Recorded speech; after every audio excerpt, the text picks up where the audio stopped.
Assalamualaikum warahmatullahi wabarakatuh. Waalaikumsalam warahmatullahi wabarakatuh. Selamat pagi. Pagi, pagi, selamat pagi. Ya, semua sehat? Alhamdulillah sehat luar biasa. Hari ini kita tidak berdoa ya, karena kita sudah berdoa ya. Karena kita sudah masuk di jam yang kedua ya. Yang kedua yaitu pembelajaran IPAS dan dikoordinasikan dengan KKA itu apa? Coding dan kecerdasan artifisial. Ya, tujuan pembelajarannya adalah mengidentifikasi struktur dan fungsi rangka manusia dengan benar. Yang kedua, mengembangkan kemampuan berpikir komputasional, ada dekomposisi, pengenalan pola, abstraksi, algoritma dalam mengamati sistem kerja perangkat. Yang ketiga, menunjukkan sikap ingin tahu dan kerjasama saat mengamati dan memecahkan masalah yang terkait dengan perangkat hidup. Ya, itu adalah tujuan pembelajaran pada siang hari ini. Kemudian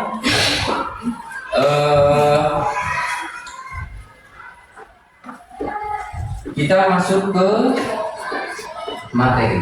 Ya, ini materinya adalah perangkat hidup manusia terintegrasi dengan KKA. Oke, lanjut.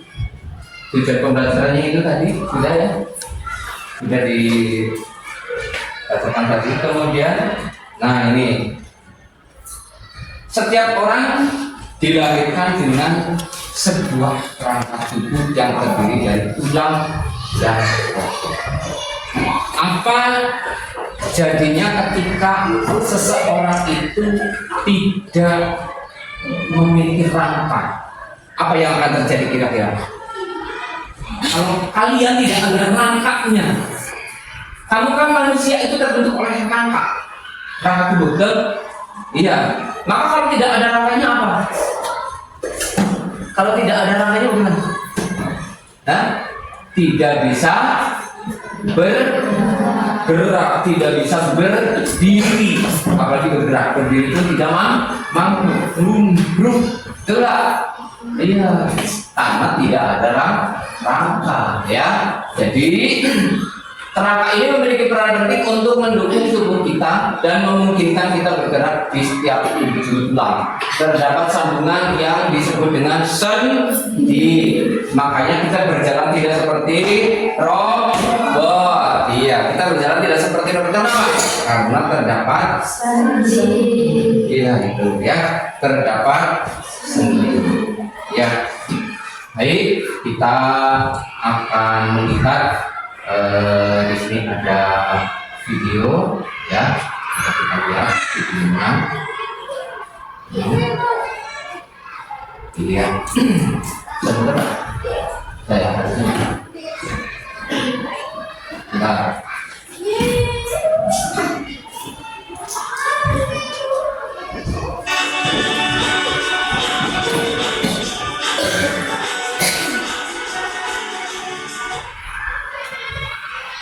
Nah teman-teman, kita perlu bersyukur rumah yang kita tempati sekarang dengan tegak dengan kokoh dan bisa menjadi tempat berlindung yang nyaman. Kita dapat terhindar dari hujan dan panas terik matahari. Rumah yang kokoh itu dibangun oleh fondasi dan rangka yang kuat. Begitu juga dengan tubuh kita. Di balik tubuh yang tambah terdapat tulang dan rangka yang sehat dan utuh. Agar kita bisa menjaga tulang kita yang kuat, kita perlu tahu struktur dan fungsi tulang dalam tubuh. Jadi di video kali ini kita akan belajar tulang penyusun rangka manusia. Tonton terus videonya sampai selesai ya. Tulang dan kedua beberapa tulang membentuk rangka. Rangka menjadi alat gerak pasif bagi hewan dan manusia. Berdasarkan letaknya, rangka terbagi dua, yaitu eksoskeleton dan endoskeleton. Eksoskeleton adalah rangka yang terletak di luar tubuh makhluk hidup, contohnya pada invertebrata seperti belalang. Endoskeleton adalah rangka yang terdapat di dalam tubuh makhluk hidup. Rangka ini terdapat pada seluruh vertebrata. Di dalam tubuh kita, rangka berfungsi sebagai alat gerak pasif, artinya rangka tidak bisa bergerak sendiri, melainkan dengan bantuan otot. Rangka juga berguna untuk menegakkan dan menopang badan, seperti rangka tulang belakang, melindungi bagian tubuh yang lunak dan penting, contohnya tulang tengkorak, tulang dada, dan rusuk yang melindungi otak, jantung, dan paru-paru, memberi bentuk tubuh, contohnya tulang tengkorak yang memberi bentuk pada wajah, tempat melekatnya otot-otot rangka, dan tempat pembuatan sel darah merah dan sel darah putih. Nah, teman-teman, susunan rangka orang dewasa terdiri dari 206 tulang yang dibagi menjadi dua, yaitu rangka aksial dan rangka apendikular. Rangka aksial adalah rangka sumber tubuh yang terdiri dari 80 tulang, meliputi tulang tengkorak, tulang belakang, tulang dada, tulang rusuk, dan tulang gerak. Rangka apendikular adalah rangka alat gerak yang terdiri dari 126 tulang, terdiri atas tulang bahu, tangan, telapak tangan, panggul, tungkai, dan telapak kaki. Susunan tulang yang beragam tadi dikelompokkan menjadi 3 bagian, yaitu tulang tengkorak, tulang badan, dan tulang anggota gerak. Ya, 3 ya. Bagiannya Tulang tengkorak, tulang badan, dan tulang anggota gerak. Pertama, tulang tengkorak. Tengkorak kita disusun oleh tulang-tulang pipih. Tulang tengkorak dibedakan menjadi 2, yaitu tulang bagian kepala dan tulang bagian muka. Tulang bagian kepala terdiri dari tulang dahi, tulang baji, tulang ubun-ubun, tulang pelipis, dan tulang kepala belakang. Tulang bagian muka terdiri dari tulang air mata, tulang hidung, tulang pipi, tulang rahang atas, dan tulang rahang bawah. Berikutnya, tulang badan terdiri dari tulang belakang, tulang dada, dan tulang rusuk.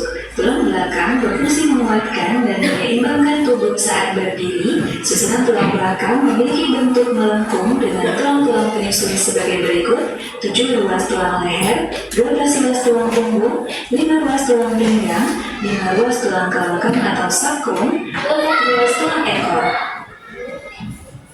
Tulang dada tersusun atas tulang pipih yang terdiri dari bagian bulu, badan, dan tajuk pedang. Tulang rusuk memiliki bentuk melengkung, membentuk rongga sehingga berfungsi untuk melindungi organ jantung dan paru-paru dari gesekan. Tulang rusuk tersusun atas 7 pasang tulang rusuk sejati, 3 pasang tulang rusuk palsu, 2 pasang tulang rusuk melayang.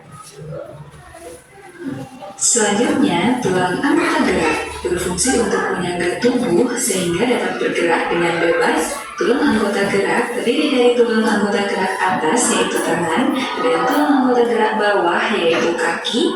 Tangan disusun oleh tulang selengkap, belikat, tulang lengan atas, tulang hasta, tulang pengumpil, tulang pergelangan tangan, telapak tangan, dan tulang jari-jari tangan. Kaki disusun oleh tulang usus, tulang kemaluan, tulang duduk, tulang paha, tengkuk lutut, tulang kering, betis, pergelangan kaki, telapak kaki, dan tulang jari-jari kaki. Nah, berdasarkan bentuknya, tulang dibagi menjadi 4. Sampai di sini. Pipa, tulang pipih, tulang pendek, dan tulang tidak beraturan. Ya, sampai di sini ada yang mau ditanyakan? Nah, jadi tadi terbagi menjadi 3 bagian ya. Ada tulang tengkorak, tulang badan, dan tulang anggota gerak. Ya, tulang apa tadi? Tengkorak, tulang badan, dan tulang anggota gerak. Ya, kita kembali ke sini. Oke. Ini rangka tubuh manusia. Sistem rangka adalah jaringan dari tubuh yang berbeda-beda untuk kerjasama dalam membantu kita bergerak. Tadi sudah dijelaskan, ya, untuk membantu kita bergerak. Di dalam tulang itu menyimpan mineral, ya. Ini fungsinya, rangka memiliki banyak fungsi, yaitu memungkinkan gerakan, menghasilkan sel darah, melindungi dan menopang organ, serta menyimpan mineral seperti kalsium dan vitamin D bagi tubuh. Kita ada apa tuh? Ada apa namanya? Sumsumnya ya? Ada sumsumnya. Kita dilindungi oleh tulang, ada kalsiumnya, ya ada kalsiumnya. Kemudian berikutnya adalah, nah ini rangka tadi sudah dijelaskan, rangka tubuh manusia. Ya, ini Pak Guru ambil dari ChatGPT. Nanti kamu juga bisa perintah sama ChatGPT. Ini yang disebut dengan kecerdasan artificial atau AI atau apa? Artificial intelligence ya, atau kecerdasan buatan. Kemudian, nah ini yang pertama adalah rangka kepala atau tengkorak. Ya, rangka kepala disebut dengan tengkorak. Kamu ada tengkoraknya? Ada. Kamu dulu ada? Ada. Semua manusia ada. Ada rangka tengkorak. Ya, rangka kepala meliputi tulang-tulang tengkorak, wajah, tulang pelindung otak dan tulang pendengaran. Ini tulang pendengaran. Ya. Kemudian berikutnya adalah tulang badan. Ini bagian-bagiannya dibagi menjadi 3. Ada tulang apa tadi? Yang pertama tulang apa? Tulang tengkorak, tulang badan, kemudian ada yang ketiga tulang rahang antara. Terdiri dari tadi sudah tulang lengan atas, terus yang kedua rangka anggota bawah. Ya, ini jenis-jenis tulang, ya. Ini jenis-jenis tulang. Ada tulang panjang, ada tulang pipi, ya, ada tulang yang tak beraturan dan sebagainya. Di buku kalian ada, ya. Nah, oke, kita tadi sekarang kita lihat lanjutan video ini, ya, lanjutan video ini. Tulang pipa berbentuk seperti pipa atau silindris dengan kedua ujung tulang membulat. Tulang pipa dibagi menjadi 3 bagian, yaitu epiphysis, bagian ujung tulang yang tersusun atas tulang rawan. Metaphysis berada di antara epiphysis dan metaphysis, dan diaphysis berada. Pertanyaannya, pernahkah kalian melihat video? Pernah nggak? Pernah di mana? Di YouTube. Pak Guru juga sering buka YouTube. Ya, kalian pernah? Contoh kalian kemarin membuka Upin Ipin misal, atau kartun Doraemon. Terus hari ini kamu akan lihat lagi judulnya misalnya apa yang sekarang sedang dengar, lagu yang sedang hit misalnya, ya. Kenapa ketika kamu membuka YouTube itu, yang kemarin sudah ada, ya, sudah tersimpan, ya, karena ada algoritma. Nah, terus ini siapa yang membuat video-video ini? Yang membuat manusia. Jadi manusia hebat enggak? Hebat. Nah, itulah yang disebut dengan coding dan kecerdasan artifisial. Jadi kecerdasan yang dibuat, ya. Tetapi manusia itu tidak bisa tergantikan. Video YouTube, ada TikTok, ada apa lagi? Media sosial itu banyak. Yang kamu sering lihat apa? WhatsApp, apa lagi? Instagram, ya. Apalagi itu yang Instagram, terus TikTok, YouTube itu kan sekarang sedang booming-boomingnya kan, karena banyak yang menghasilkan buah. Itu siapa yang membuat? Manusia. Sementara pertanyaannya begini, apakah YouTube, TikTok atau Instagram dia punya pikiran? Punya pikiran atau tidak? Tidak, berbeda dengan kita, kalian manusia. Karena ini yang membuat manusia. Kalau manusia yang membuat, Tuhan Allah punya rasa, punya apa? Perasaan, ya. Iya, punya perasaan, punya rasa, punya kasih sayang, ya. Kalau ini tidak punya itu karena sudah terproses. Ya, nah, Kita masuk ke coding dan kecerdasan artifisial. Tadi sudah dalam video pembelajaran kita adalah merupakan bentuk dari coding. Ya, coding itu apa sih? Proses menulis, mengedit dan memahami instruksi komputer menggunakan bahasa pemrograman. Jadi sudah diprogram. Kemudian KA adalah teknologi yang atau KA itu kecerdasan artifisial, ya, artifisial. KA adalah teknologi yang memungkinkan komputer untuk belajar dari data, mengenali pola, dan membuat keputusan secara sendiri. Dengan kata lain, KA membantu komputer untuk melakukan tugas-tugas yang biasanya membutuhkan kecerdasan manusia, ya. Nah, dalam KA itu kita akan belajar tentang komputasional. Apa sih komputasional itu? Menurut pemikiranmu komputasional apa? Kira-kira? Apa? Komputasional itu kira-kira apa? Komputer, ya, berpikir secara komputer. Tahu komputer? Komputer, ya. Komputer merupakan ini KA, ya, atau kecerdasan artifisial atau kecerdasan yang dibuat oleh manusia. Sampai di sini ada yang bertanya? Tidak? Masih semangat? Oke. Satu, oke, satu dua, oke, double tiga, double empat, oke. Halo. Hai. Oke. Nah ini berpikir komputasional. Apa sih berpikir komputasional itu? Berpikir komputasional adalah metode pemecahan masalah dengan menerapkan teknologi ilmu komputer atau informatika. Berpikir komputasional juga dapat diartikan sebagai konsep tentang cara menemukan masalah yang ada di sekitar, ya, ada di sekitar dengan mengamati lalu mengembangkan solusi pemecahan masalah. Dan sampai di sini ada yang mau ditanyakan? Tidak ada. Sekarang sebab berdiri.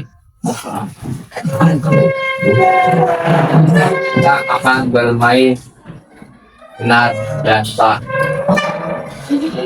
Satu, keluar dari tempat duduk. Keluar dari tempat duduk. Ya. Sinyal semua ya. Ya, yang di belakang kan tempatnya agak doang. Ya, untuk kita terus. Siap ya. Konsentrasi.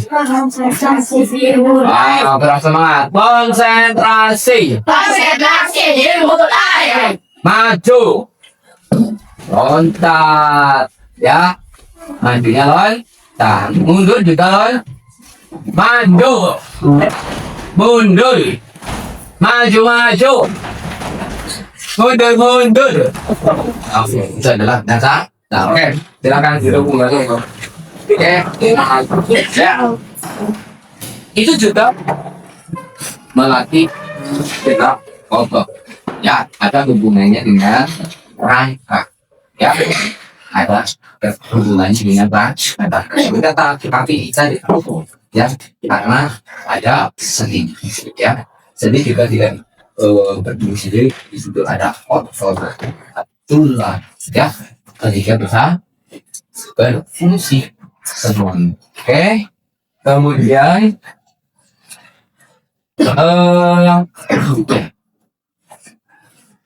selanjutnya adalah ini berpikir komputasional dalam kehidupan sehari-hari.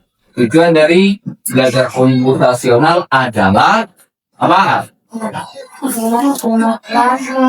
Agar dapat mengidentifikasi prinsip berpikir komputasional. Lain satu. Oke ya sudah ya semua. Oke, tepuk semangat.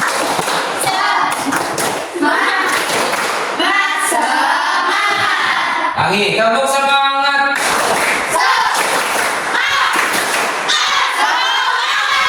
Ya, semangat ya. Sudah semangat. Ya.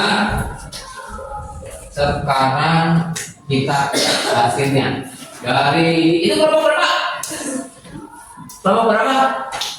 Kelompok? Ayo.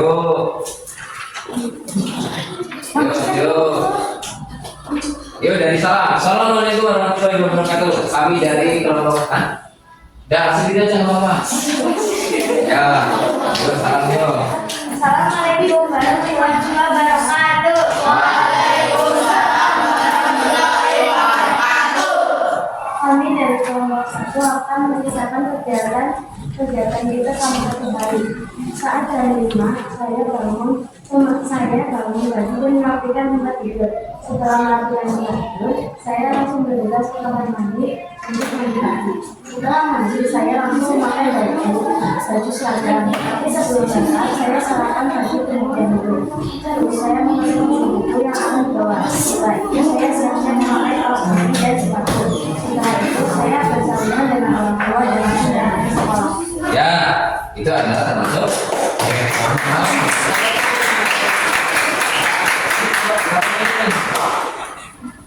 itu termasuk kelompok. Ini kelompok berapa? Yo.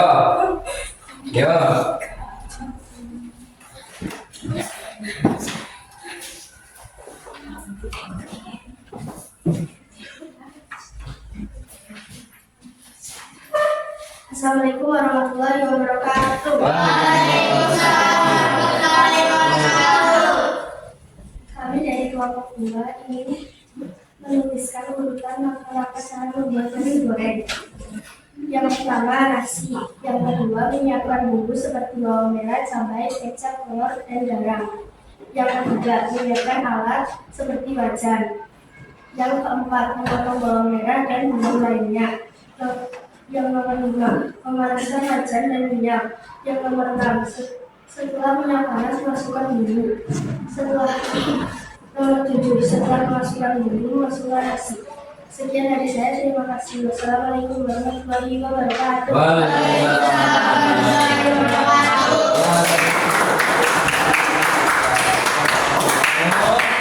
Ya, yuk terus.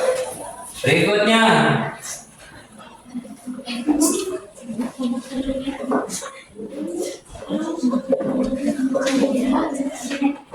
Assalamualaikum warahmatullahi wabarakatuh.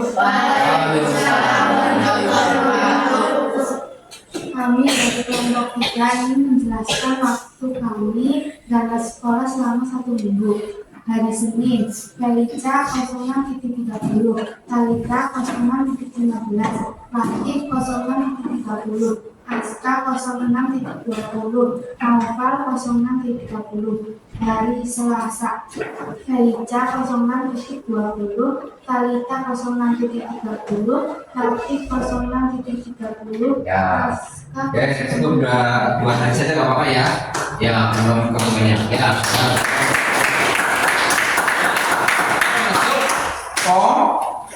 Ada yang berangkatnya jam 6.10, ada yang berangkatnya jam 6.15, ada yang jam 6.20 ya, mulai ya.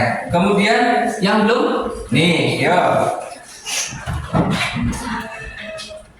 Assalamualaikum warahmatullahi wabarakatuh. Waalaikumsalam warahmatullahi wabarakatuh.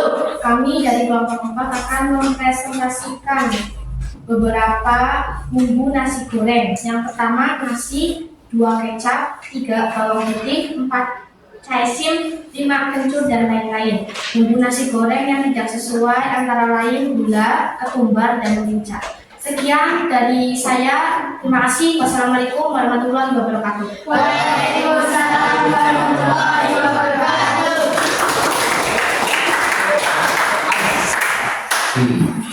Kita lanjut.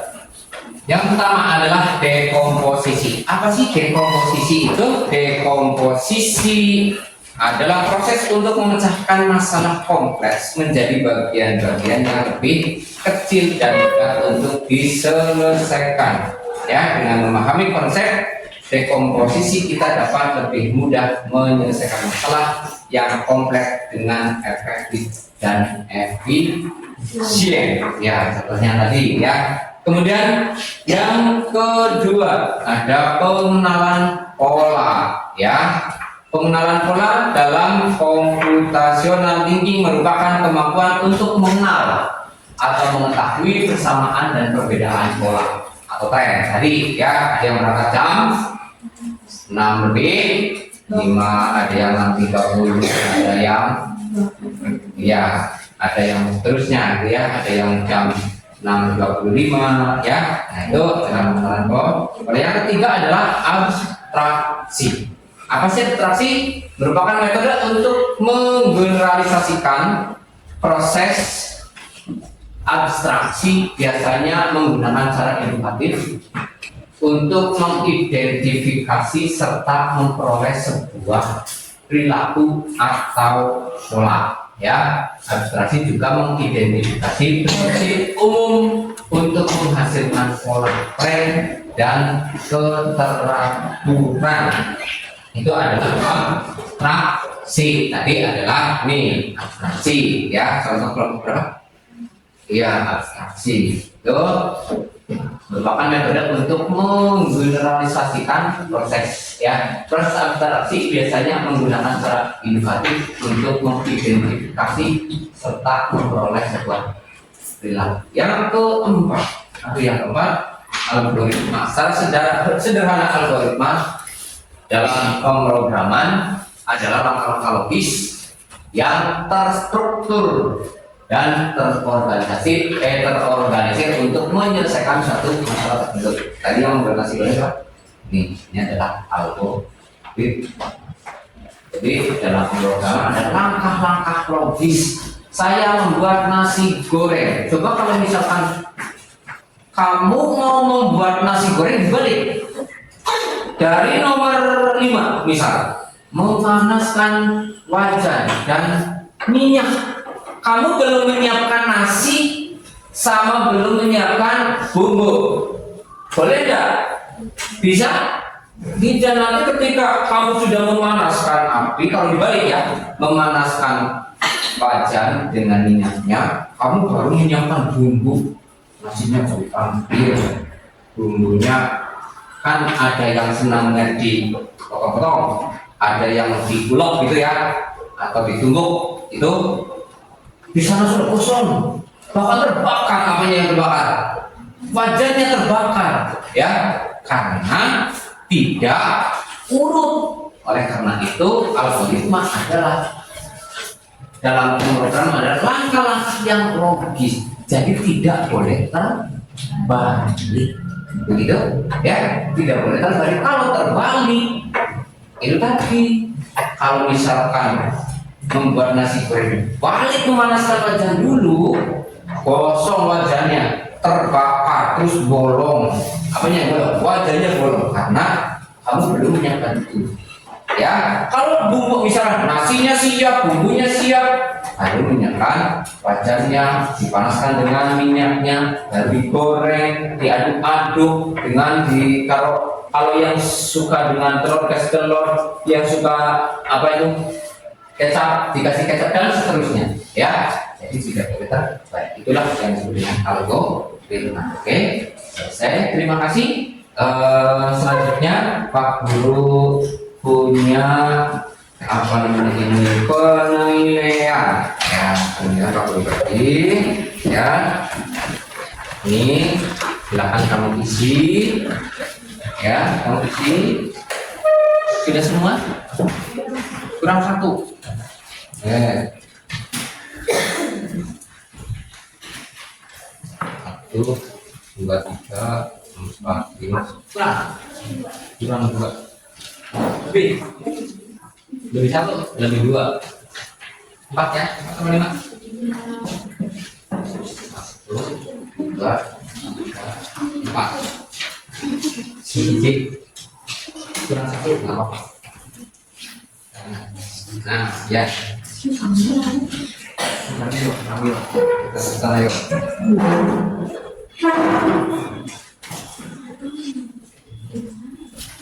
Oh iya, iya. Ya.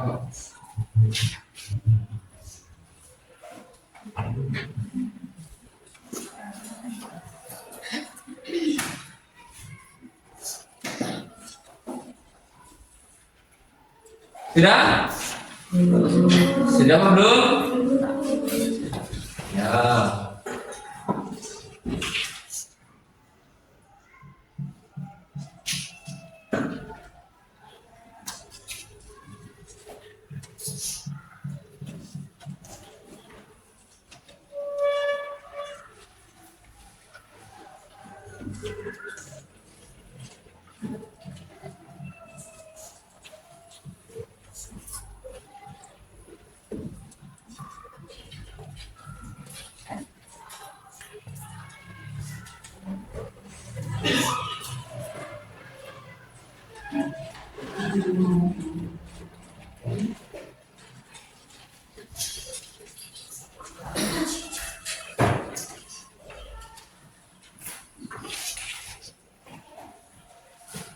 Sudah?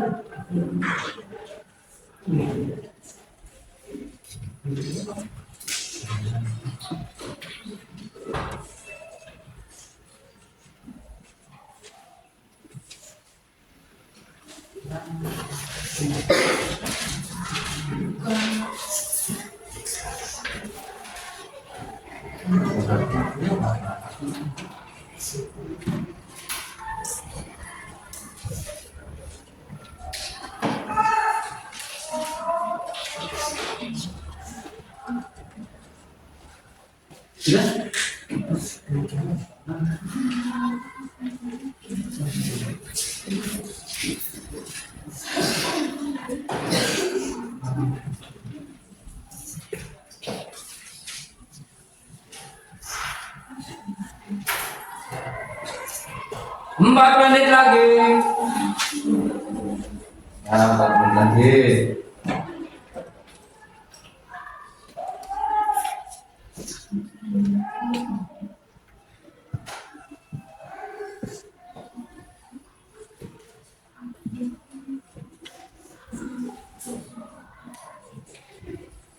Sudah?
Ya.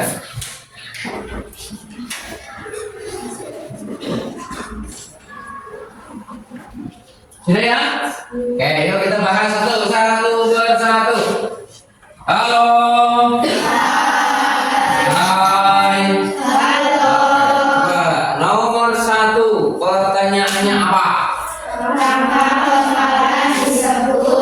Apa? Betul. Ya, pintar. 2. Seluruh tubuh merupakan fungsi dari Dari apa? Terus nomor 3 apa? metode perencanaan masalah dengan menerapkan ilmu teknologi komputer disebut Pak. komputasional. Komputasional. Terus yang ke berapa? 4. Apa yang keempat? Yo. Prinsip komputasional ada 4 yaitu Nih, 1 dekomposisi, yang kedua pola, yang ketiga abstraksi, yang keempat algoritma. Nomor terakhir apa? Memecahkan masalah besar menjadi lebih kecil. Pengertian dari apa? Dekomposisi. Oke, yuk mengarah ke depan. Oke, bisa ya? Bisa? Semua bisa? Halo. Hai. Tepuk semangat.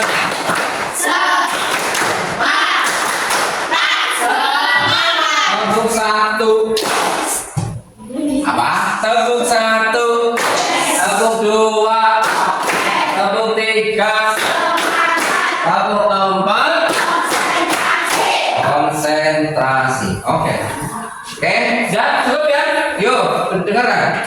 Pada dasarnya kita setiap hari dalam pembelajaran sudah melakukan pembelajaran secara komputasional, ya. Iya, sebenarnya kita sudah masuk ke sana, sudah ke coding atau AI sudah. Hanya itu masih menggunakan prinsip dasar. Kita masih dasar sekali, gitu ya.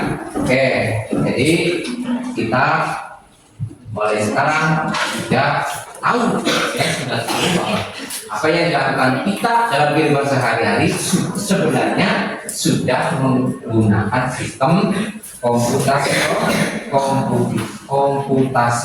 dengan menggunakan coding dan kecerdasan artificial atau AI atau AI, ya, biasanya AI, tulisannya kan AI, ya, AI atau adanya AI, ya.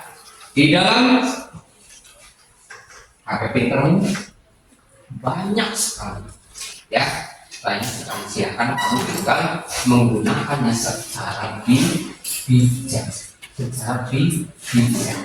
Kamu manfaatkan sebaik-baiknya untuk hal yang positif. Banyak sekali untuk membantu kamu dalam kegiatan belajar, kegiatan bermasyarakat, ya, dan lainnya.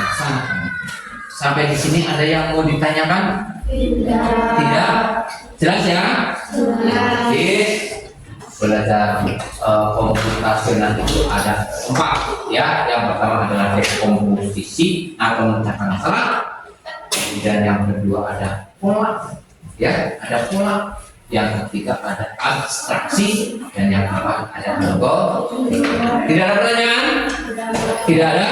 Oke, kalau tidak ada dari Pak Guru cukup. Kita akhiri. Assalamualaikum warahmatullahi wabarakatuh. Waalaikumsalam warahmatullahi wabarakatuh.